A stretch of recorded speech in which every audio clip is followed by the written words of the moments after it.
Aging and personal dignity. I had a job as a nurse, but really I wasn't a nurse, I was a cook. So people would get out of the hospital and couldn't take care of themselves. So I was somebody that was trusted with the job of going into other people's homes with them and showing a meal plan that was prepared by the hospital or the place that I worked for, or whatever. And then I would make them food, and I would show up maybe every day, one time a day, maybe 2 days a week, maybe 3 days a week, every other day, that kind of thing, whatever their insurance would cover. And I would go and make them food, but I'd also do other stuff. Sometimes it was taking people to the store. Sometimes it was prescriptions, whatever they couldn't do. I would do everything except they couldn't touch their pills.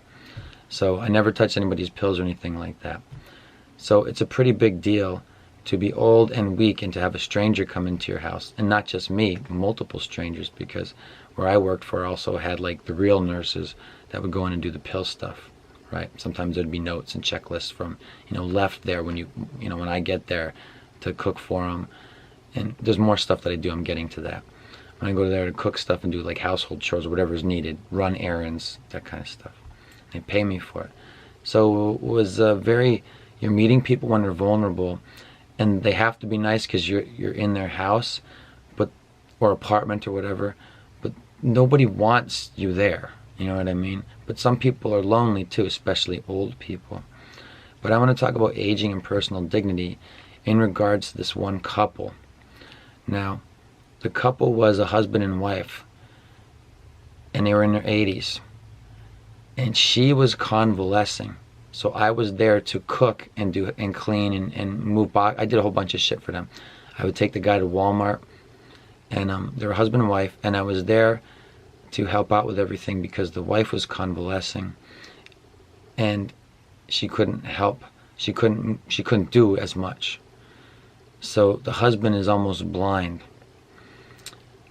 And I got to know these people because I work for them. And I would take the guy to Walmart and he couldn't see. He couldn't drive anymore and he couldn't see. So here's a man who he's not blind, but he can't see anymore. I don't know what to say. I mean, I don't know what it's like to be in his eyes, but you could tell he couldn't see. He had his pride and his personal dignity. We went to Walmart to pick up his prescriptions. He would stand in line and he'd say, "No, go ahead and get the other stuff on the list." And I would get the groceries for him. And the first time I did it, I was like, should I leave him? Because by the time we got to the store, I could tell he needed my guidance to get into the store to go everywhere. But he knew the layout of a Walmart. But I imagine the whole world was probably out of focus for him. To a large degree, he couldn't woodwork anymore. His retirement project was woodworking. So he made all this stuff and he would show me photo albums. I know it's kind of weird. Photo albums of woodworking stuff that he made. And it meant a lot to him. And he couldn't even look at the photos. You know what I mean? But he was just showing me the albums and he said, "What do you see there?" And then he would tell me, he would tell me about it. And, but personal dignity. This guy was a man who for his whole life is taking care of his wife. Then his eyes went bad, so his wife is taking care of him. They're both old. So now his, you know this already, but I want to state it again. So his wife can't take care of him because she just got out of the hospital, and he can't see. So they can't even go to the store or nothing. And they have kids and everything because that's part of the, the kids don't come see them, they have grandkids and all this stuff. So it's two lonely old people living in an apartment, and they needed my help. I did help him do other stuff that they just couldn't do because it was like moving around heavy stuff that he couldn't really see anyway. So he was like, "Can we do this and that?" So he was finding uses for me to get stuff done because he couldn't do it. So it became useful, but at the same time, it's like he wasn't really necessarily very nice to me, and I let him be. Not because it was my shit job that I didn't really get paid well for, but because I recognized that this was a guy who had a wife and was taking care of his wife. But now they're at a point where he couldn't take care of himself. He also had a tank that he used for, what is that, emphysema or something like that, or the thing. A lot of guys had it because of the higher elevation or whatever. They had oxygen tanks and shit. I don't know, I can't remember why. Again, I wasn't really a nurse, I was a cook. So I would cook for the people, make the leftovers. I took the guy to Walmart, he couldn't see. Aging and personal dignity. They were definitely of a different generation because there were some interesting things about them. They were both lonely and they had each other, But he got mad that when I was making stuff in the kitchen, she was talking to me. So again, this was about, he was a man, it was personal dignity, and this young guy was getting attention from his 80 whatever year old wife. So he just came in the kitchen and said, go in the other room now. And she just got up and went in the other room, and there's no TV in there or anything. It's just a room where they sit and read and shit like that, like a, I don't know, there's stuff for the grandkids, they had toys in there and stuff, whatever. She just went in there, just like that, like, got up and went, like, bitch, go in the room, bitches leave, and she left. And I was like, whoa, that's horrible. So, like I said, people are, in other episodes, people are a mixed bag. So that was an interesting thing. And then he just sat there and didn't talk to me while I cooked. And I was like, okay. So, aging and personal dignity. The guy felt the need to stake his territory in his own house. And I couldn't fight it, because I was like, I never thought about these things before until I had a job where I was constantly going into people's homes when they're vulnerable to make food for them and prepare meal plans. I even went so far as, I didn't plan this, the meal plans were given to me, but I would do this a lot. I mostly do shopping, or the stuff was there. I do the cooking. This is going to be made for here. Like, they had regimented diets for who I worked for, that they gave the people. You know, it was what they wanted, or what was more healthful for their convalescence, what they could have, what they couldn't have, this and that. And I had to follow all that, make the food, and sometimes prep stuff that would be leftovers, or sandwich things, or things you could bag or put in Tupperware, this or that. Sometimes you have to buy those things for people because they're just like, I never did this before. I never needed a stranger to come into my place. And also, I imagine it's a job that's not, maybe it's easily got, but I can't imagine, I never saw anybody, it's a solo job, but I never saw anybody with tattoos or anything like that would be intimidating to old people that are vulnerable and have strangers coming into their house, literally into their house, like go into their drawers to cook things, and then clean up. I had to cook and clean and all this stuff, and I had to figure out how to do it. It's just my time management stuff. I had to figure out how to do it. Okay, I'm here from here to here, now I'm going here to here, and there's only so many of those you can do in a day, right? And the other thing, that I'll go back to the couple I was with. The couple I was with, he couldn't do his woodworking anymore. So he took me out to the shed of their, like, apartment complex or whatever. He had a shed, and that's where all his woodworking stuff was. He wanted to give it to me because he didn't have anybody to give it to, not his, you know, the daughters or their husbands, like, and it was sad. And he had grandkids, and in the photo albums I had seen, he explained all the stuff he had made for his grandkids, and I thought, man, they're probably never even allowed to touch this shit. Not because there was anything wrong with it, solid craftsmanship, but this was what this guy retired, him and his wife retired, and he did woodworking stuff, and that was completely impossible. And aging with dignity, I should have taken his stuff. I definitely could have used it. It would have meant something to me to have it, and I think it would have meant something to him to give it to me, because I'm an artist guy and I know about woodworking, and it was just like probably beneficial for both of us. And I took away something of the man's personal dignity when I denied a couple of times being given his stuff. But I was just trying to be polite and saying, why, I work and I don't think it's appropriate and this and that. But maybe I should have took it, but you know, the job and all this stuff, a lot of people would have said no. And maybe it was in my thing when I got hired that I was not supposed to, you know, you watch all these videos and shit and you forget, he just goes, we showed it to you, boom, we have you on video watching you watch this shit, so you saw it. You don't remember it. It's like studying for a test. You study, and then you get an A on the test and you don't retain it anymore, right? That's so many people, and that's all they wanted from you, just to waste your time. But I took away somebody else's opportunity to do a good deed, is the point. And he wanted to do something useful, and it would have been useful for me to have his entire garage full of wood stuff and shit. But I didn't take it. And you know what I mean? Like, he can't use it like anymore ever again. He was just, you know, like I had to, what picture are you looking at? And he would tell me about it. It's sad, but aging with personal dignity, you don't know what's in store for you.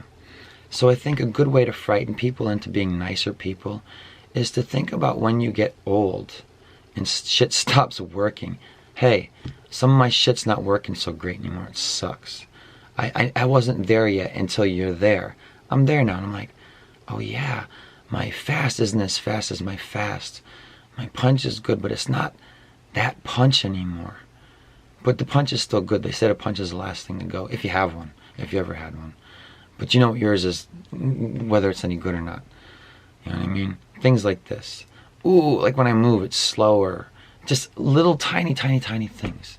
Ooh, my wrist. It's abuse, sure. Lots of jacking it, no. I mean, all my job's been like, artist stuff. Yeah, your back, wrists, right? So, aging with dignity. Take care of yourself. Take care of other people. Be nice. Don't be a doormat. Don't get taken advantage of either, because that's not taking care of yourself. But you have to think about your future. What's not working now? What did you come in here with that's maybe not the best stuff? Do you wear eyeglasses? Do you have a false leg? Can you not get around? Did you lose an appendage? Do you have what's it going to be like when you age? Did they take any of your guts out? Whatever it is. You need to find out how to take care of yourself, and you need to be good to other people. And I think those two simple things, not necessarily through my example of cooking for convalescing elderlies, but maybe I'll talk more. I'll go more into that. But I wanted to, say, why am I talking about this? Because you got to think about that, and I think it's a good way to get people to behave in society, to think about getting old. It's also a good thing to think about in terms of getting tattoos and employment and how you're going to be treated. I know there's going to be a whole generation of like green people because of all the tattoos and stuff, but maybe they'll die of poisoning from it, because everybody's saying how tattoos are poison. And I think about people. There's people that have they made arm sleeves. They had bad tattoos and like, fuck it, I'll make my whole arms black. I've seen multiple people that had just dyed their arms black, and I'm like, ooh, that's all poison. It's also bloodletting, if that matters to you. It doesn't matter to everybody, but some it does. Some don't like the bloodletting. But anyway, aging with personal dignity. There's also a generation of women not aging with personal dignity. Old hot chicks. Or old, kind of hot, or old, girls into that. And it's weird to see them with tans and weird lipstick and all the wrinkles and stuff, or just all weird and botulismed out in the face and smoothed out. That's not aging with personal dignity. Women aging with personal dignity, I guess there's some dignity lost when your husband says, go in the other room, and she goes. That was a weird thing to see. But it was also these people, different times, different generation. But they took care of each other to the point where they couldn't. Where literally, I got paid to come in and don't even get paid good to do it. And, I took the guy to Walmart, all this stuff, wherever they need to go, prescriptions. Everybody has a lot of pills. You tell me this if you know about this, but I don't.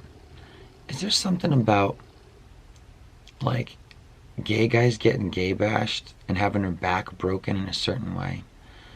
Because I've had experiences in my life with a couple of elderly gays that had their backs broken, and I'm like, what is this? Like they have to have a pole to get into bed. Is that a thing where like there's gay guys who's like, hey, we're doing some bad shit, and like, I'm not down for that, and they're like, fine. Because all these guys that I'm talking about are guys that had money. Yeah. And I can't even talk to someone what I'd like to talk about. Because, like, because there's specific people who have IDMB things. It's fucking weird. But it's a thing. So, anyway, the pills. I couldn't touch anybody's pills because I wasn't really a nurse. That's for the real nurse. The real nurse can come in and make sure all their pills are in the right thing, which is a thing that matters. People have to have it done to make sure it's done right, which is why I can't do it. So people had pill things that were like huge, like size of DVD cases, full of all their pills for like all the days of the week, but multiple pills for the days, like here's different time, like crazy things with pills. And I said this before, if you're a long time listener, if I have any of those, you know, like if you listen to them all. I had a job as a septic pumper guy. And we used to do nursing homes on the regular because lots of people live there and you got to pump out where they shit, and it's not all city sewer. They'll usually have like a tank or a couple of tanks. Some of the nursing homes have multiple tanks because they're big assisted living care facilities. So they got to have a lot of boxes into the earth where shit gets piped to, literally. That's what Mario does. And true. And the pipes are not supposed to be green, they're supposed to be shit brown on the inside. But anyway, when you lift the lid off the septic tank, it's full of pills. It looks like a disgusting smelling giant sprinkled cupcake because all the pills are still in there. All the elderly's giant horse pills are in there. Still different colors. The color, the coating didn't even take the coloring away. So maybe this is what's helping keep old people alive. I don't know. But I'll tell you one thing for sure. You're not getting your pills. Old people aren't getting their pills. Because when we used to lift the lid off there to suck the shit out, I've had dirty jobs. If they would have had a camera on me, I could have had that show. A lot of people have. Had lots of crappy jobs. And mine was, it wasn't even a crappy job really. It was an easy job. But it was an eye-opener because then we would take all those pills that didn't hatch in people's bodies. We'd take those undissolved pills into the tanker, the thousands of gallon tanker truck, and when it was full, we'd drive it to the sewage treatment plant where it would be recycled and filtered into city water. That's what they do with it. That's what they do with it. I remember going to, I'm just rambling now, going to the sewage treatment plant, and they'd have like juvie kids and criminal kids working there. But since all the water is recycled, if you work there, they have like this runoff water with hoses and shit all the time. And what it's for is when the guys come with their tanker trucks with the septic stuff, they can clean the backs of the trucks and the hoses so they don't leave with leaking shit and stuff, because it's like, you know, hazardous waste. You can't do that. But what's in people's shit and piss nowadays from their houses and homes and retirement centers is medicines and medications and all that stuff. And all that medications goes into the city treatment plant and gets recycled into water that little city kids take baths and stuff. So as much as they recycle it, there's pharmaceuticals in the water supply if you live in the city. And, you know, that's weird. You don't want that. Nobody would. But yeah, growing old with dignity. Everybody takes pills. I'm part of the, not part of it, but I knew all the New Age circles and stuff. Even those people take pills, but they don't get them from the pharmacy. They get them from the health food store, and they pay like $60, $80 a bottle, and their health, whatever you call it, their insurance won't cover it, but it would cover the legal dope. But I'm like, what's the difference? You're not getting it. Placebo effect goes a long fucking way because nobody's getting their pills. Because I'm telling you, it's insane. Man, I should try and, I could still, I don't know. I wonder if I could, I don't have that job no more. But I wonder if I could talk to somebody. Hey, get me a phone video. Get me a phone video of the opening a tank on the assisted living care facility and show them all the pills. That'd be a good YouTube video. That ain't up there, is it? That might be something where, like, I would actually have to work to make that happen and count on, and it would be somebody else's shitty video, but it might be worth it. It might be worth it to try and get that footage. But aging with personal dignity. Take care of yourself. You belong to you, right? And they want to give you a bunch of shit. Have you already fucked up your buddy on prescription drugs? And I didn't know. I took these steroids. They fucked me up. A lot of people have stories where something happened to them, and they took bad medicine and it fucked them up for long term. I'm a casualty of that myself. I had bad doctors said take this, and I said, but the label says only take it for a week. And he's like, no, I'll do it. I said, it's okay. And I'm like, okay, doc. I want to kill the guy now. I want to smash. I want to grab a hold of his fucking throat and let him talk about his vacation, making me wait in the waiting room for 45 minutes to ruin my health. Made me wait for it before I ruined my health, the son of a bitch. Why isn't it okay for like, not citizens arrest, but like citizens beat down?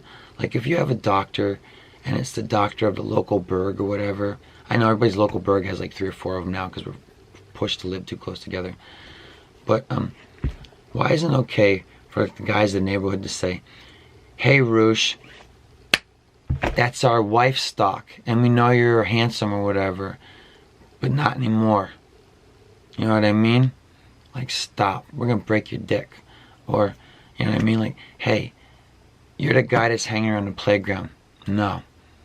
Hey, we know you're new in town, and this is our town, and we don't like whatever. You know what I mean? When somebody with money comes in and says, hey, we're gonna do stuff to your neighborhood, and then we're gonna move other people into your neighborhood and move other people out. I'm seeing this shit. It's no good.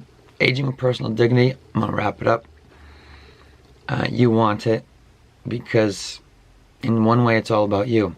And if you care about other people and you're responsible for taking care of them, it matters for you lifelong, even if it's the grandkids or the kids, because the kids can't take care of themselves, and it matters to you to take care of who you brought here. I understand, you're wired for it. It's a natural impulse. And some people sometimes have to say no at some point, maybe. But enough about that. You gotta take care of yourself. I used to take martial arts too. And when I was a young guy doing the martial arts, I'm like, yeah, haha. But I remember the old guys that are now my age coming in to start, and they were creaky. And I was like, these guys could throw me around, but they couldn't because they didn't take care of themselves. And I train with women too. You know, I can't say that women came in that were creaky, but you know, maybe it's a bad idea to not take care of your body and then get old and decide to take up the habit of jogging. You're probably just gonna wear your body out and your hip because you never used that shit before. But hey, exercise is necessary because we mostly sit in front of monitors now more than ever. The old monitor was a TV, and it was all bullshit programming. Personal dignity. What is the stuff you're doing now? Are you running too hard, playing too hard? Are you trying to plow through the pain? That's dumb. All it does is give you, you know, weak spots that other people can say, oh, look at, he's got a limp, or he's got this or that, or boom, I'm gonna go right for that. I know I would, right? Oh, look at how he stands. Oh, he talked about in his podcast that he has a cadaver leg. I'm gonna ruin that leg.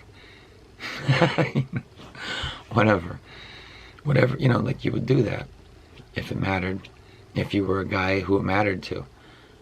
I'm just a dude. I just want to know how to defend myself, you know, like in IRL. I wasn't going to be a champion guy or anything. I will be an ultimate warrior. Maybe it's good to, hey, I got punched. Other guys punched me. I knew that there was a difference between guys that knew how to punch me in the face and guys who didn't. Maybe I want to be one of those guys that knew how to punch me in the face. I was lucky. I learned, where am I going with this? I had a cool teacher.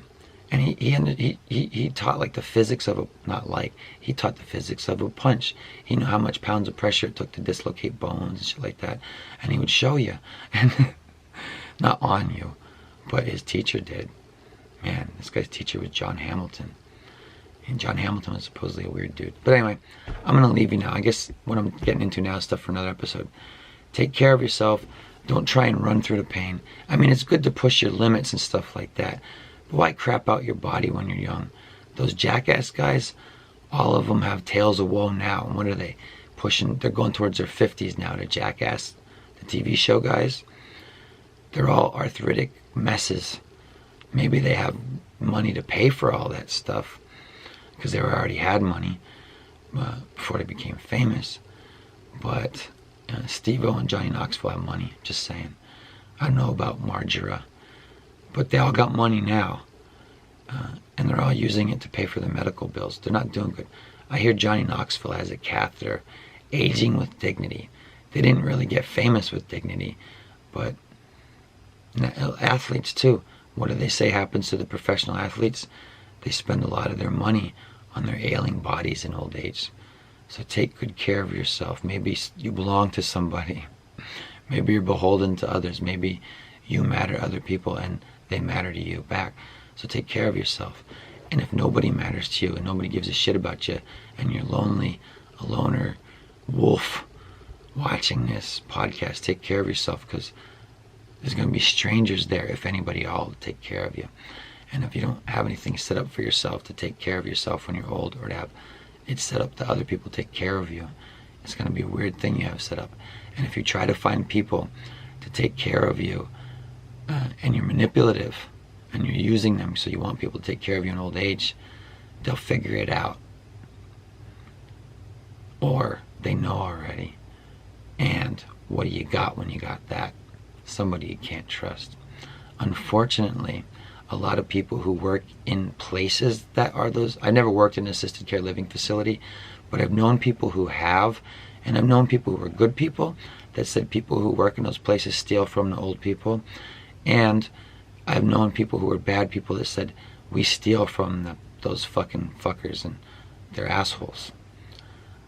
Now, the people that steal are the assholes that steal from the elderly. What I'm trying to get across, in case it wasn't clear, is that in talking to those people that steal, they think it's cool to steal because they think the old people are fuckwads and they don't care about old people. They shouldn't have those jobs. But they don't pay well, which is kind of the fucking point, so that you don't get taken care of. They want to keep old people separated from young people, because the old people, whether they ever had kids or not, want to tell everybody, don't make these mistakes. It's kind of the natural paternal instinct that selfishly will come out even if you never have kids. And we could benefit from that. It's like dad's built-in mechanisms, fail-safes. So what do you do to fuck with people? Isolate them. You isolate old people and you stick them in nursing homes and all that stuff, so that the age and the youth cannot talk to each other, so that the young people will never learn the follies. Remember, those who don't know history are doomed to repeat it? Well, if you have the people who are still alive when you're here, and they're telling you the history that you're doomed to repeat, you're not going to hear it because you won't listen to them, because you're entitled millennial Rey from Star Wars that doesn't need any lessons, right?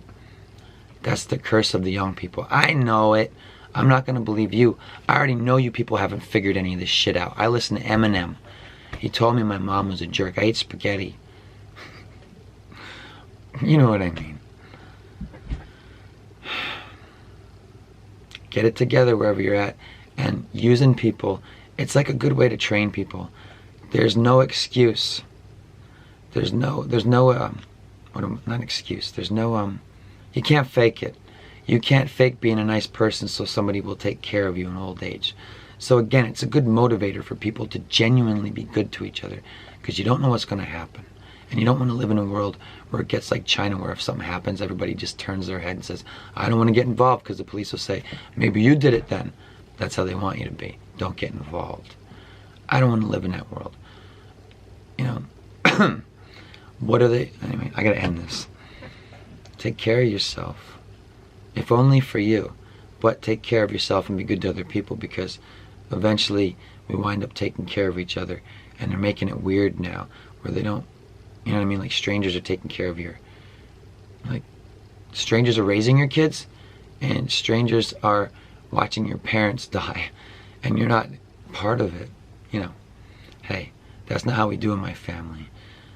All the rest of my family were shits. When we had people we cared about, they died with us in the house, and we cleaned up the shit and the mess and the screaming and the moans and the pains of agony of dying riddled with cancer.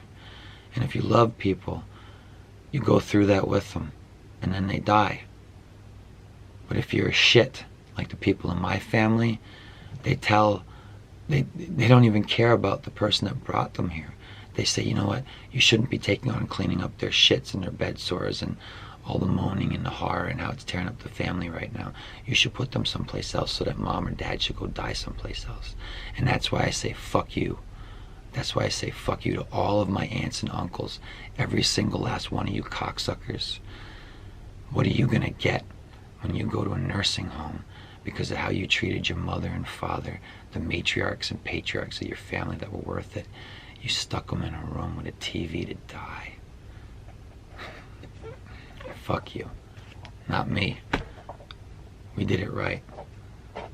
They died with us, and it was, everything I said was horrible. It's as much dignity you can ask for if you were cared for, to have those who cared for you care for you. And the nurses and everybody comes in, but they died at home. where they should die, not in a fucking hospital or an apartment if you want to die there, but in this case it was the family home. So I guess fuck you to my aunts and uncles, and take care of yourself. And if you're a shitty whatever, think about who's going to take care of you when you're old.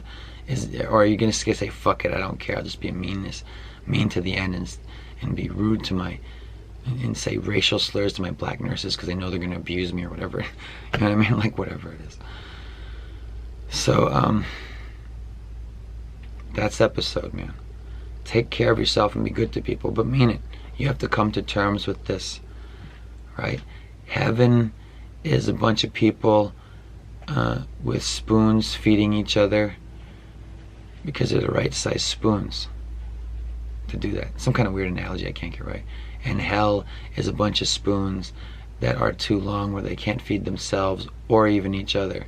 Or no, in heaven, this is the analogy I'll leave you with.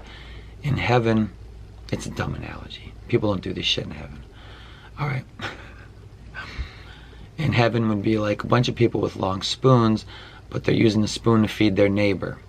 All right. In hell is the same table with long spoons.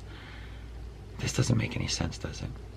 Table with same long spoons, but nobody's getting nourished because they're all trying to feed themselves with long spoons, because in hell you would never dare think about feeding the person next to you, right? So I'm like getting tired through this. I'm sorry. So anyway, you get the idea. Take good care of yourself and be good to people, because there's no escape from it. So if you're a shit, stop being a shit. You have the whole rest of your life to make up for it. And then it'll be good. It'll be better. Even if people are bad to you, don't be a doormat too. You can't be a doormat. And don't eat junk food.